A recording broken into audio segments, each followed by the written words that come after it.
Gloire au Seigneur. On va aller dans Actes chapitre 10. Actes chapitre 10 et le verset 9. Après avoir parlé de Saul qui est devenu Paul, on va parler de Pierre. Actes chapitre 10, verset 9. On va voir les progrès dans la vie de l'esprit chez Pierre. Actes chapitre 10, verset 9. Le lendemain, comme ils étaient en route et qu'ils approchaient de la ville, Pierre monta sur le toit vers la 6e heure pour prier. Il eut faim et voulut manger. Pendant qu'on lui préparait à manger, il tomba en extase. Il vit le ciel ouvert et un objet semblable à une grande nappe attachée par les 4 coins qui descendait et s'abaissait vers la terre. Et où se trouvaient tous les quadrupèdes et les reptiles de la terre et les oiseaux du ciel.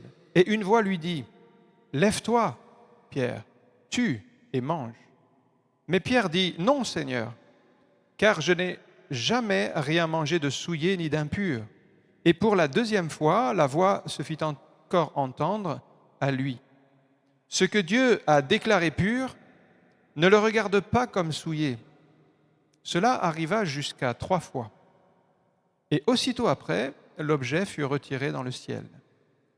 Tandis que Pierre ne savait en lui-même que penser du sens de la vision qu'il avait eue, voici, les hommes envoyés par Corneille, s'étant mis en quête de la maison de Simon, se présentèrent à la porte et demandèrent à haute voix si c'était là que logeait Simon, surnommé Pierre.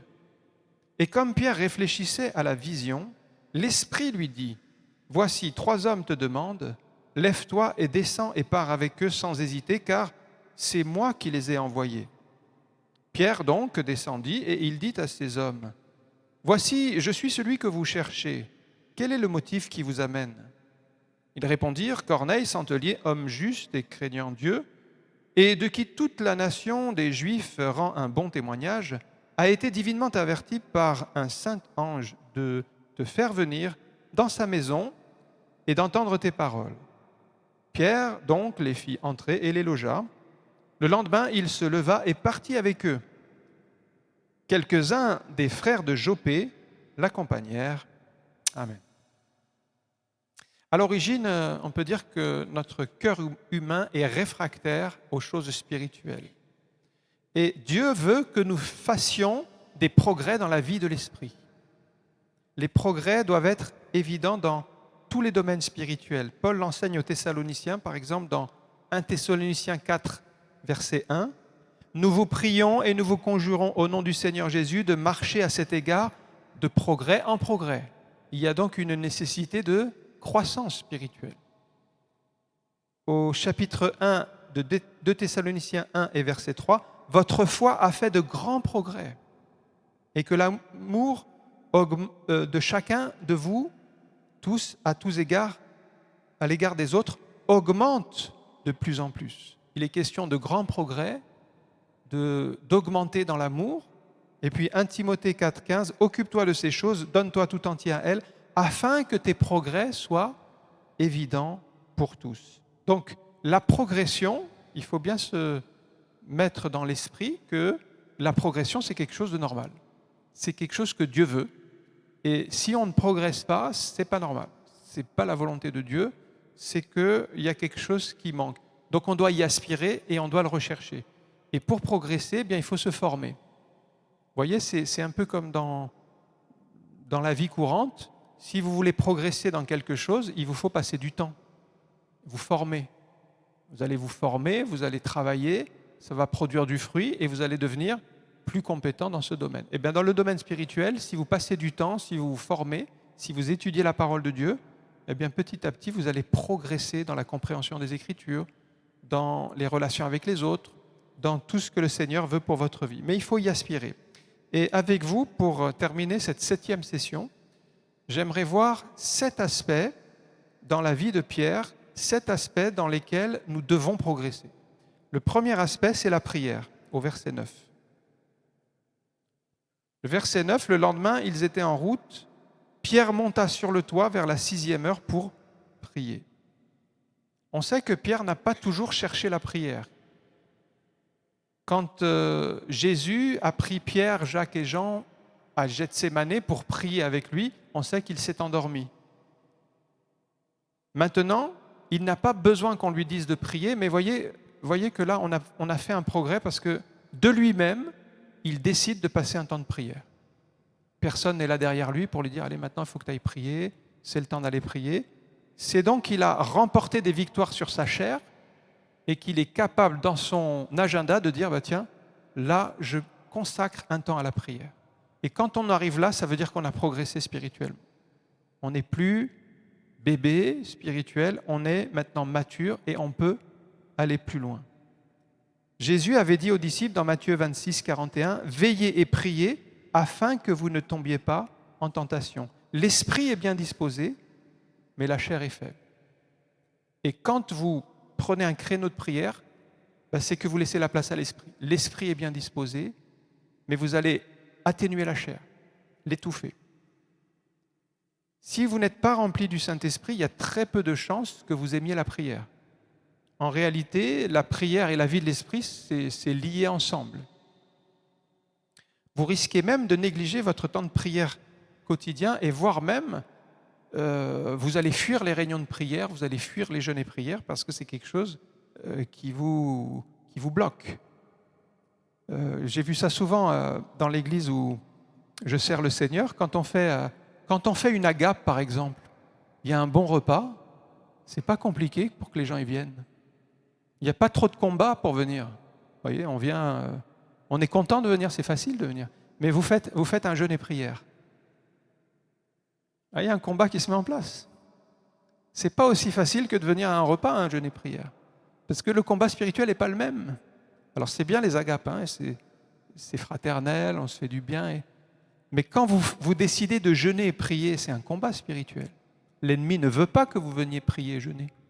Et donc, vous comprenez que là, vous devez combattre pour pouvoir être présent et participer à ce jeûne et prière. Il y a un combat contre la chair. C'est ce passage de Galates qu'on cite souvent dans nos messages. Je dis marchez selon l'esprit, Galates 5,16, et vous n'accomplirez pas les désirs de la chair. Il nous faut arriver à cette marche-là pour tenir la chair en échec. Et pour progresser, nous devons passer de l'état de chrétien charnel à celui de chrétien spirituel. La Bible en parle, hein. Ce n'est pas quelque chose que j'invente là.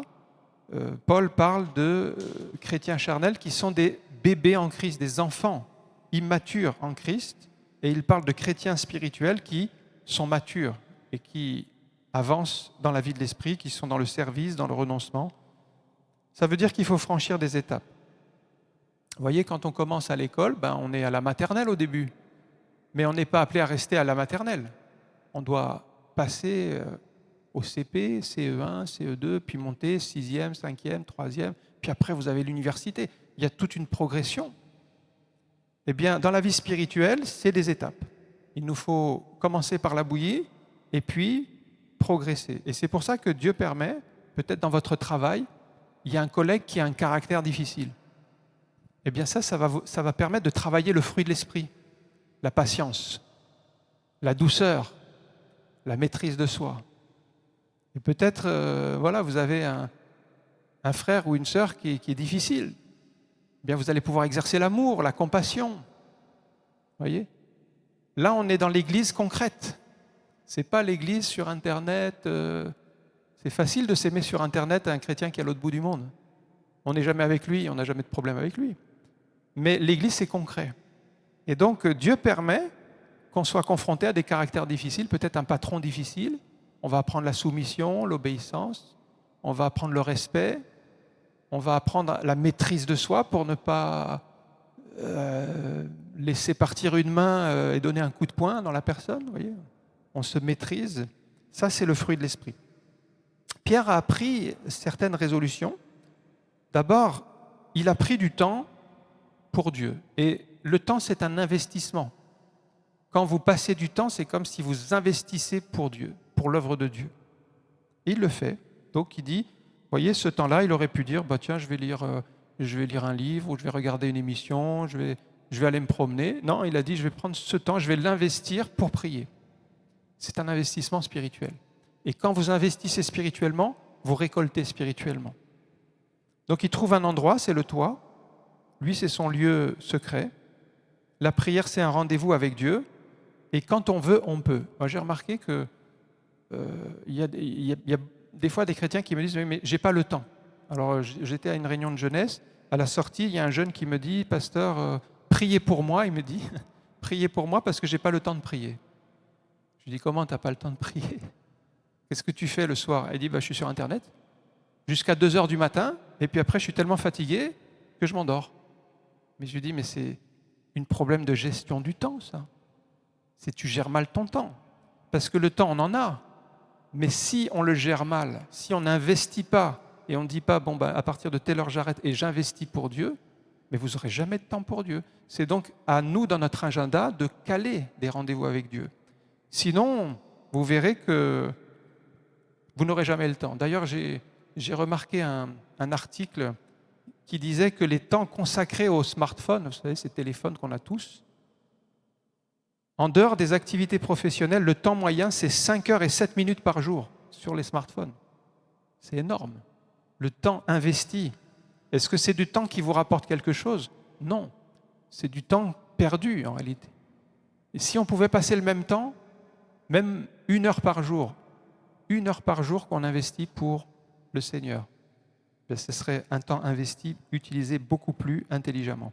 Donc, comprenons que nous sommes des gestionnaires.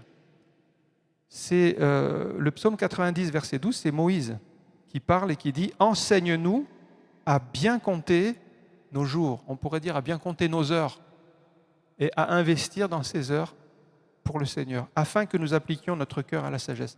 Il y a 2 types d'investissements, frères et sœurs. L'investissement en temps, on investit pour l'œuvre de Dieu, et puis l'investissement en argent. Quand on investit, en fait, on donne pour l'œuvre de Dieu et on va récolter derrière. Tout ça, c'est des investissements qui vont avoir un effet bénéfique spirituel. Deuxième point, c'est la vision, le verset 11. Alors que Pierre prie, il voit le ciel ouvert. Pierre n'a pas toujours eu une très bonne vision. Je ne sais pas si vous vous rappelez ce récit, quand Pierre et les disciples sont dans la barque et qu'il y a la tempête, il voit au loin Jésus venir. Sauf qu'il ne voit pas Jésus, il croit que c'est un fantôme. Ça veut dire qu'ils n'avaient pas la bonne vision encore. Ils ne voyaient pas Jésus. À l'époque, ses yeux étaient encore une occasion de chute.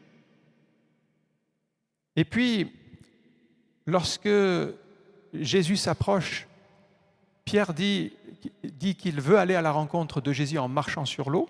Jésus lui dit « Viens ». Tant que Pierre a les yeux fixés sur Jésus, tout va bien. Mais quand il regarde vers la tempête, il s'enfonce. La vision. Quand on regarde vers les difficultés, on va tous s'enfoncer. Gardons nos yeux fixés sur Jésus. Et si vous n'éduquez pas votre vision, si vous n'orientez pas vos yeux pour regarder dans la bonne direction, ils vont regarder du mauvais côté. Ça, c'est automatique, c'est humain. Vous verrez toujours le négatif. Par exemple, vous verrez toujours le verre à moitié vide. Vous ne verrez pas la bénédiction qu'il y a déjà, le petit peu d'huile qu'il y a déjà, vous ne le voyez pas.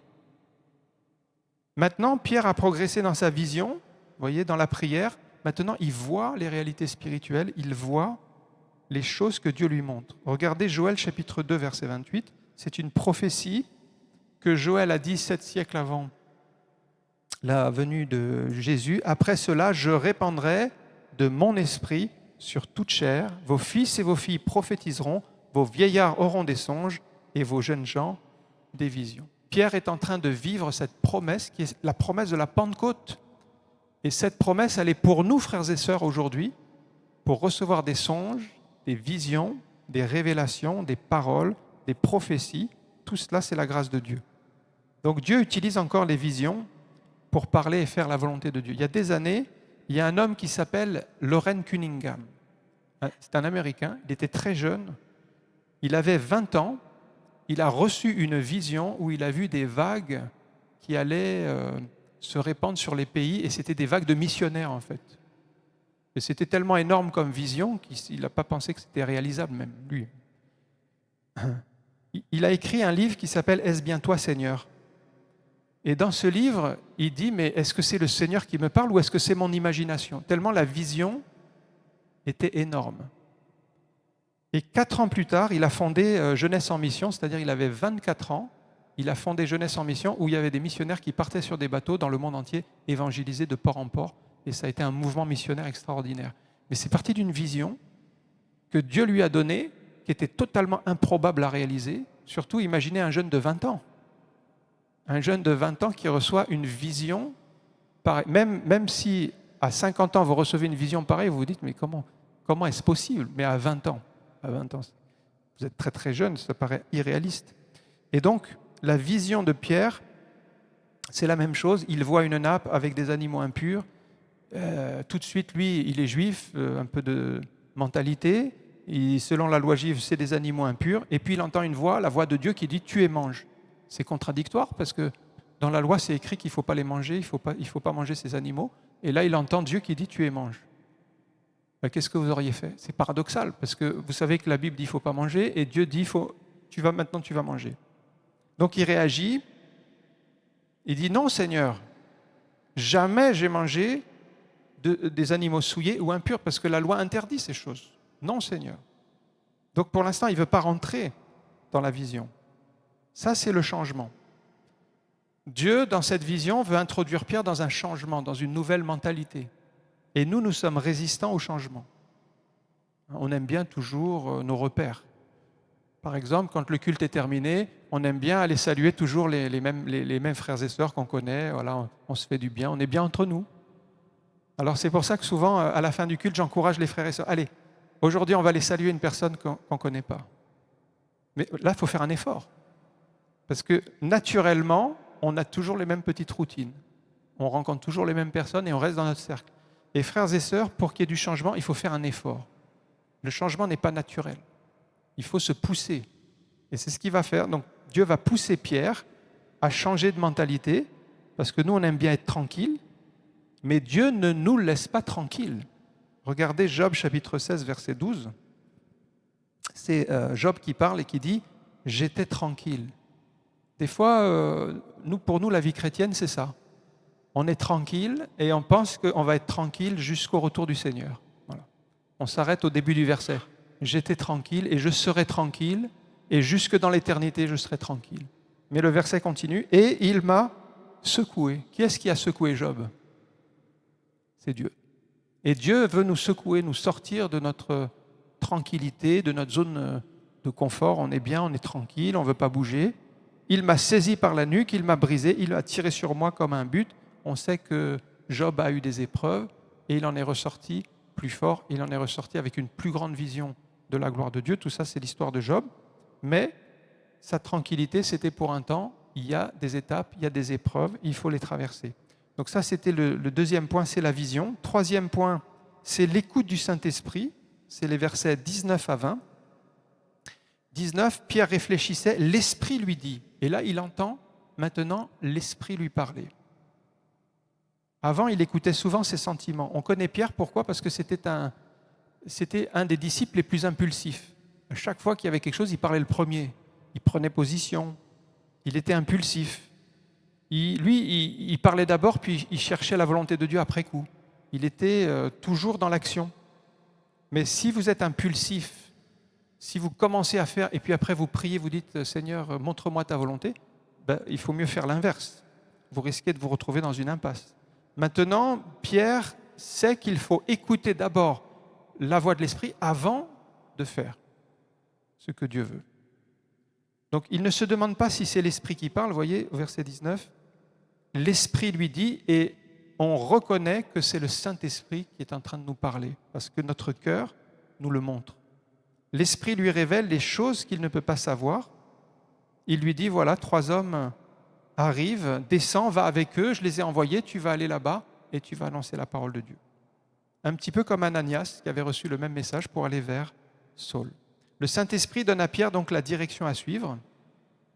Eh bien, nous devons, nous aussi, progresser dans l'écoute du Saint-Esprit. Est-ce que nous écoutons, est-ce que nous entendons le Saint-Esprit, est-ce que nous discernons sa voix? Ça, c'est un progrès que Pierre accomplit. 4e progrès, c'est l'humilité. Au verset 24, lorsqu'ils arrivent à Césarée le jour suivant, Corneille les attendait et avait invité ses parents et ses amis intimes. Lorsque Pierre entra, Corneille, qui était allé au-devant de lui, tomba à ses pieds et se prosterna. Mais Pierre le releva en disant « Lève-toi, moi aussi je suis un homme ». Pierre n'a pas toujours été humble. À un moment donné, Jésus a dit « Je serai pour vous tous une occasion de chute ». Il parlait aux disciples. Il annonçait la croix. Et Pierre, lui, se sentait plus fort que les autres, clairement. Il se sentait au-dessus des autres disciples. Il se sentait même le meilleur des disciples. Parce qu'il dit au Seigneur, écoute, si tous les autres t'abandonnent, moi, je ne t'abandonnerai jamais. Clairement, il se place au-dessus. Bon, il comprend le Seigneur parce que c'est vrai qu'une occasion de chute, je comprends, parce que c'est vrai que les autres disciples, ils sont moyens. Ils sont moyens quand on regarde Thomas, quelques doutes. On a quelques doutes avec Thomas. Il est un peu toujours en train de se poser des questions. Jacques et Jean, ils sont à demander le feu du ciel. On voit qu'ils n'ont pas compris. Judas, n'en parlons pas. Donc, lui, il se place clairement au-dessus de la masse. Il est orgueilleux quand même. Mais quand Jésus est arrêté, lui, il se met en avant devant tout le monde. Il prend une épée et il dit, mais moi, je vais délivrer Jésus. Il prend une épée, puis il veut trancher la tête du serviteur Malchus, et puis il lui coupe l'oreille. Il a raté le coup, il a tapé à côté, mais il a coupé l'oreille. Jésus l'arrête. C'est pas la méthode, c'est pas le moyen, c'est pas le moment. Et il va guérir l'oreille. Regardez le psaume 119, 67, ça c'est vrai pour nous. Avant d'avoir été humilié, je m'égarais. On va être comme Pierre avec son épée, on va faire beaucoup de dégâts. Ça c'est la chair. Mais maintenant, j'observe ta parole. Et là, Pierre a progressé parce qu'il est devenu humble. Après avoir été rempli du Saint-Esprit, Pierre a progressé dans l'humilité parce que quand il y a eu cette belle guérison à la porte labelle du temple, les gens venaient à courir vers Pierre pour chercher auprès de lui des guérisons. Et Pierre dit, mais arrêtez de regarder sur moi comme si c'était par ma force, ma puissance et ma piété que c'est arrivé. Il dit, regardez vers Jésus, c'est par le nom de Jésus. Donc, être rempli du Saint-Esprit, c'est élever le nom de Jésus. Ce n'est pas attirer les gens à nous, c'est les centrer sur Christ. Si vous êtes orgueilleux, en fait, vous allez vous couper de l'onction du Saint-Esprit. L'orgueil ne plaît pas à Dieu. C'est cette parole de Dieu à Saül, qui, Dieu lui dit, lorsque tu étais petit à tes yeux, n'es-tu pas devenu le chef des enfants d'Israël? Lorsque tu étais petit. Si Saül s'était gardé petit, eh bien il serait resté proche de Dieu. Mais il était orgueilleux. Il a voulu faire des choses sans Dieu. Et ça l'a coupé de l'onction. Cinquième source de progrès, c'est au verset 28, c'est la mentalité transformée. Verset 28, « Vous savez, leur dit-il, qu'il est défendu à un juif de se lier à un étranger ou d'entrer chez lui. Mais Dieu m'a appris à ne regarder aucun homme comme souillé et impur. » Ça, c'est une mentalité transformée. Parce que Pierre était chrétien, mais dans sa tête, il était encore juif. Dans son raisonnement, dans sa mentalité, dans beaucoup d'aspects, il était juif. Malgré sa conversion, il vivait encore sous certains aspects de la loi et il avait besoin d'être libéré des traditions religieuses.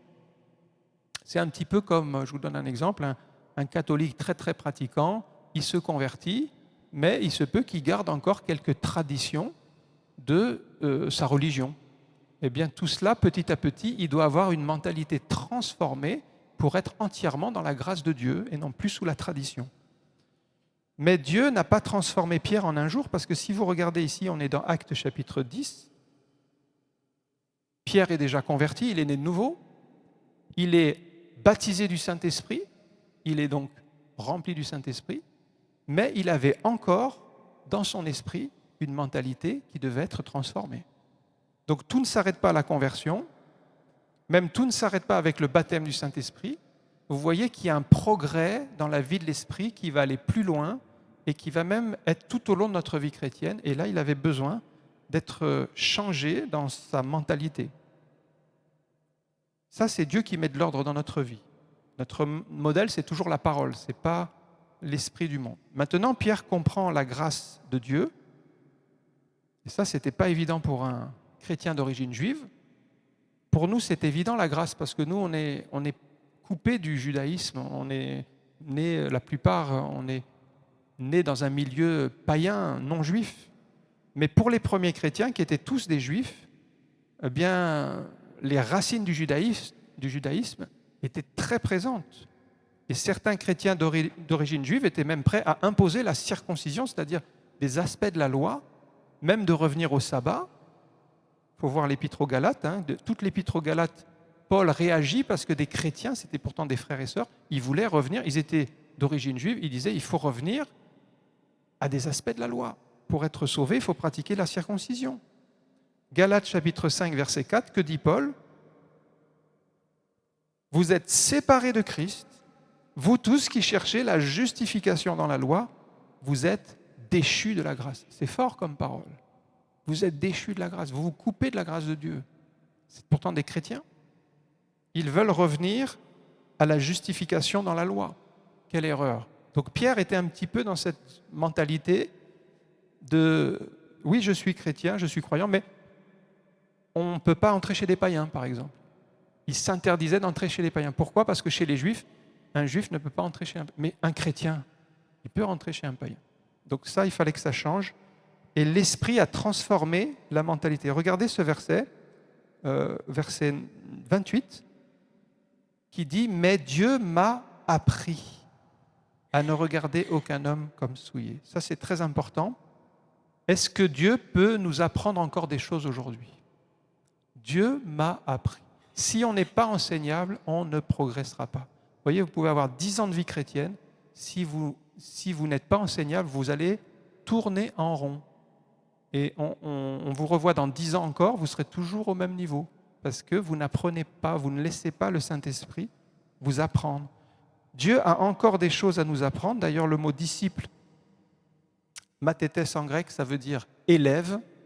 Et un élève, il apprend auprès d'un maître.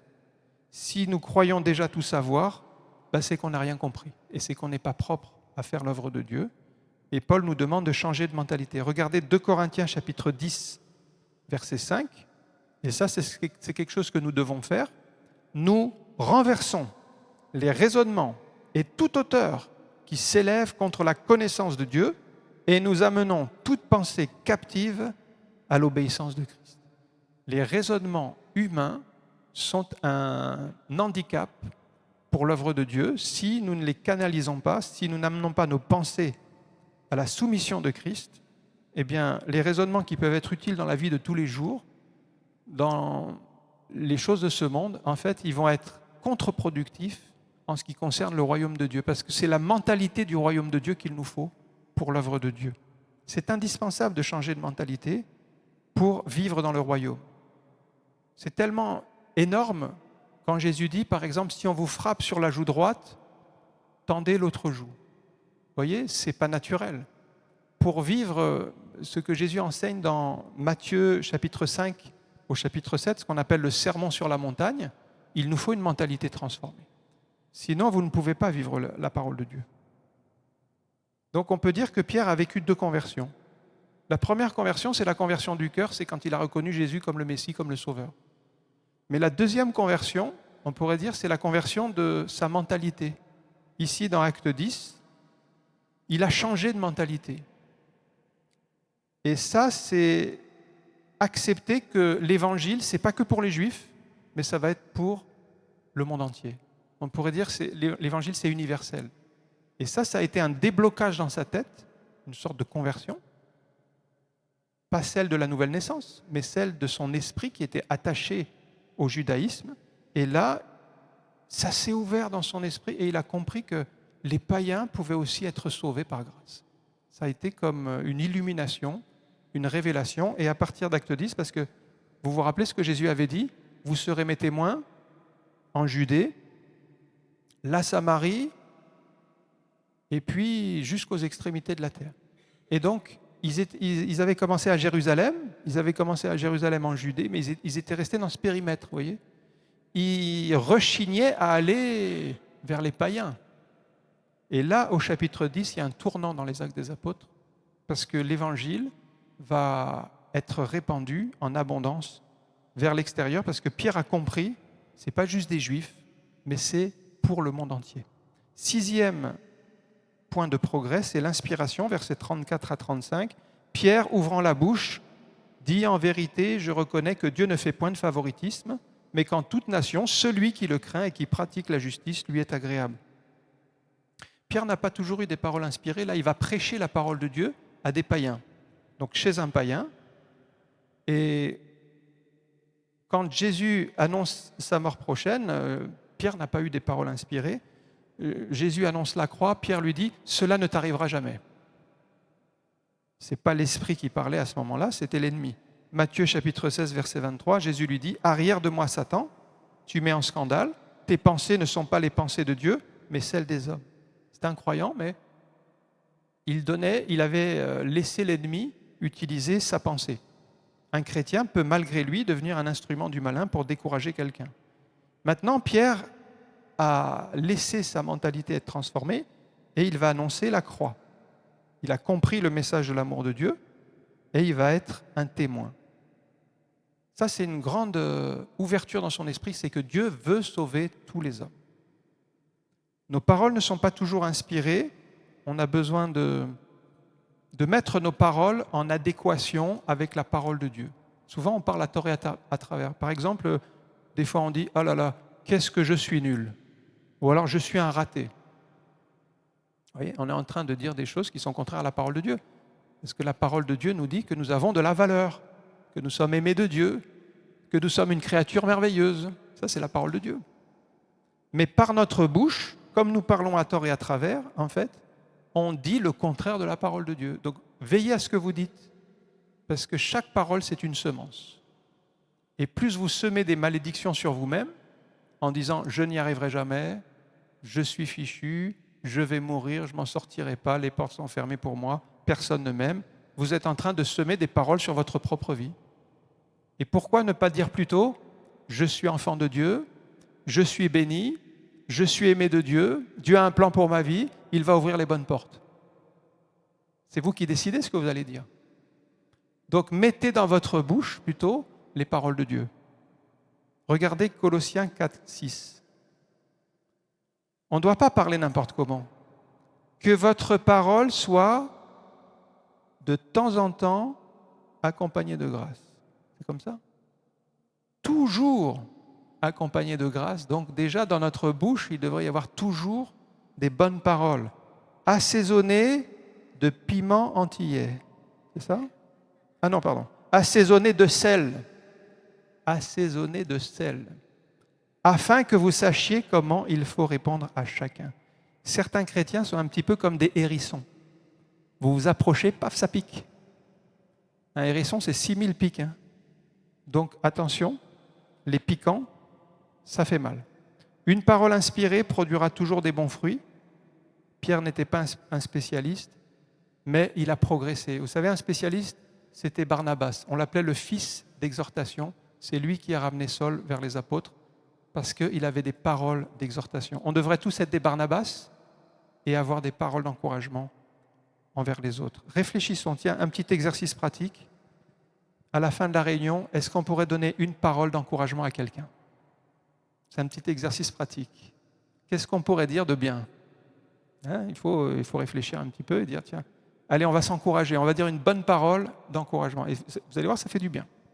Allez, je termine avec le 7e point. C'est une meilleure compréhension du plan de Dieu au verset 44. Comme Pierre annonçait encore ces mots, le Saint-Esprit descendit sur tous ceux qui écoutaient la parole, et tous les fidèles circoncis qui étaient venus avec Pierre furent étonnés de ce que le don du Saint-Esprit était répandu sur les païens, car ils les entendaient parler en langue et glorifier Dieu. Alors Pierre dit, peut-on refuser l'eau du baptême à ceux qui ont reçu le Saint-Esprit aussi bien que nous? Et il ordonna qu'ils soient baptisés au nom du Seigneur, sur quoi ils leur prièrent de rester quelques jours auprès d'eux. Pierre a compris que le plan de Dieu est différent de ce que les Juifs avaient conçu, et il n'avait pas saisi que les païens pouvaient être baptisés du Saint-Esprit. Maintenant, ça dépasse sa compréhension, et il voit que les païens non seulement se convertissent, mais ils sont baptisés du Saint-Esprit. Personne n'avait jamais vu ça avant. Ça paraissait impossible aux Juifs. Et là, il comprend que c'est la volonté de Dieu. Ça veut dire que Dieu nous ouvre des horizons nouveaux et il nous permet d'entrer dans une nouvelle dimension de sa volonté. Dieu lui a ouvert l'esprit. Jésus lui avait dit « Tu seras un pêcheur d'hommes ». Pierre avait compris « Un pêcheur d'hommes, mais parmi le peuple juif ». Et ici, il comprend « Pêcheur d'hommes, mais toutes les nations ». Et donc ça a été l'évolution, meilleure compréhension du plan de Dieu. Dieu veut élargir notre compréhension. C'est arrivé à Abraham, qui avait reçu cette promesse extraordinaire qu'il aurait un fils, une descendance, et rien n'arrivait. Et des années après la promesse, Abraham était très découragé. Dieu revient vers lui, il lui rappelle la promesse et lui dit « Ta récompense sera très grande ». Mais Abraham rappelle la réalité. Vous voyez, ça c'est un peu nous. Il dit à Dieu « Mais Éternel, je suis vieux, je suis avancé en âge, ma femme est stérile, on n'a pas d'enfant, je vais mourir. C'est mon serviteur Eliezer qui sera l'héritier. » Vous voyez, il cherche une solution humaine au plan de Dieu. Mais est-ce que c'était le plan de Dieu? Non. Le plan de Dieu n'a pas changé. Alors qu'est-ce que fait Dieu? Il le fait sortir de sa tente, il lui dit « Regarde les étoiles du ciel. Compte les étoiles du ciel. » Combien d'étoiles on peut compter dans le ciel? Environ 3000 étoiles visibles. Mais si on avait des télescopes, on verrait 200 milliards d'étoiles dans le ciel. Compte les étoiles du ciel, regarde, compte les étoiles du ciel, telle sera ta postérité.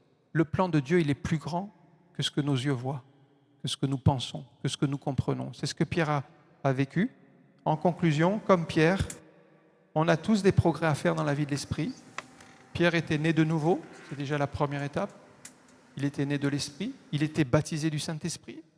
Donc c'était déjà des belles étapes qu'il avait franchies. Il était apôtre, serviteur de Dieu, mais il a appris encore des choses avec le Seigneur tout au long de sa vie spirituelle, parce que la vie chrétienne est marquée par une progression dans la prière, dans l'écoute de Dieu, dans la vision, dans la mentalité transformée, dans les paroles inspirées, dans la meilleure compréhension du plan de Dieu, alors que le Seigneur nous aide à apprendre et à écouter sa voix, sa volonté. Que le Seigneur vous bénisse abondamment.